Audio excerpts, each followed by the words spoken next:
I lost too many people to HIV and AIDS. There are too many children that I visit. It's a joke to you, but it's serious to me. I'm in the music industry. I've been doing this game for a very long time, 18 years. Anybody you can think of that has graced the stage has done Mad Wednesdays, Maria Davis. And then my life took a turn in 1995. I got diagnosed with HIV. I didn't want to tell anybody in the music industry. Why? Because of the stigma. The stigma and the silence is killing folks. And it shouldn't take a celebrity up on the screen for us to take the time and the moment to say, this is serious. We are losing our children. You got 13-year-olds getting HIV because of sex. This is serious. What does it take? No, we are not dying like we used to 27 years ago, but we are getting infected. And this is a preventable disease. HIV is preventable. And we keep throwing around condoms. Yes, condoms will save you, but guess what? Abstinence will save you more. That's what I tell my young people. It is about your behavior. It is about understanding who you are and where you come from. Because you are poor, that doesn't mean that you are no less than anybody else. The Bible said, do it for the least of these and you will do it for me. The name of my organization is Can't Be Silenced. I talk a lot, mouth almighty. I don't give a shit. Because this is a serious game for me. Some of you, money's serious to you, saving lives is serious to me. Because that's why we all put on this earth. Not about what we acquire, but about how we can help someone else that is struggling and suffering on this earth. And I dare each and every one of you to take a stand. And stand for something, because if you don't stand for something, if you stand for money and jewelry and trying to get that next piece of ass or that penis or trying to be a celebrity, you don't stand for a goddamn thing. Stand for something. And that's all I got to say. I'm sorry.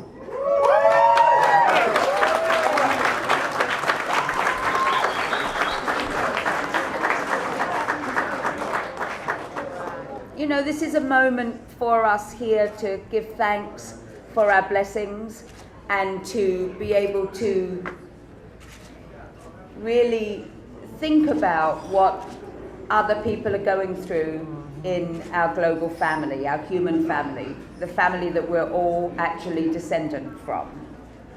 And in Africa, where we work, in some areas of South Africa, 50% of the people are infected. So just imagine if we were in this room tonight and looking around at each other and 50% of this room were infected.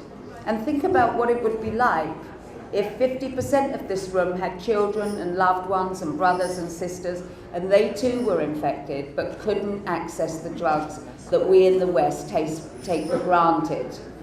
It's caused a spiritual and economic devastation.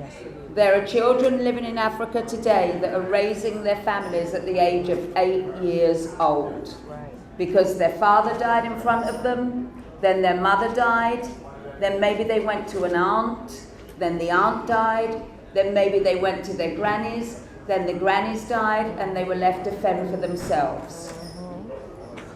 Those three words should never be allowed to go together: child-headed households. And we can do something about it. This could never happen in a big old white neighborhood, I'll let you know that right now. If this were Italy, or if this were a rich area in Westchester where 50% of the people were infected, it would never be allowed.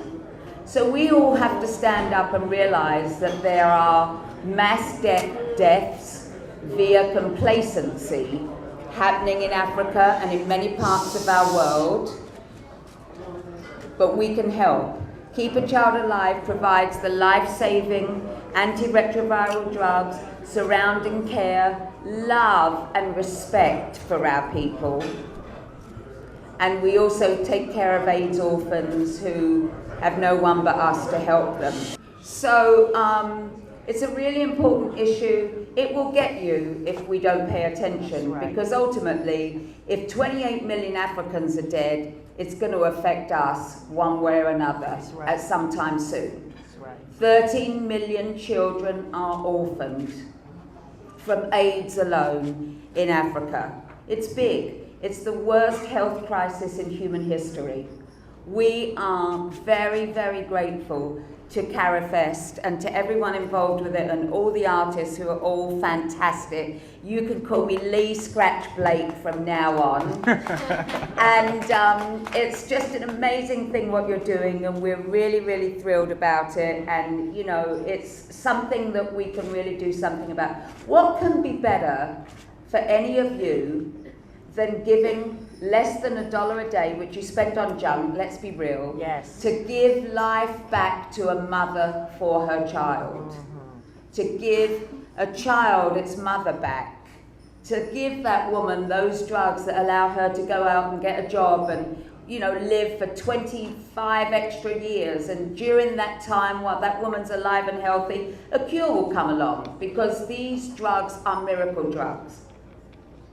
And that woman will be able to see her child grow and have kids of their own because of what we're able to do ultimately. So we're hoping that you're going to tell all your friends and help us and really get the word out about Carifest C.A.R.E.S. so lots of people come and get involved. But, you know, this is a really serious issue. It's also a very beautiful issue, because it's a chance for you all to do something you never thought you'd be able to do in your whole life, which is to save the life of a child or a mum or a dad or a brother or a sister or a father or a lover. And that's really deep. So thank you so much for all your help and attention and love, and we're very, very grateful. And I'm sure Alicia would say the same. Thank you.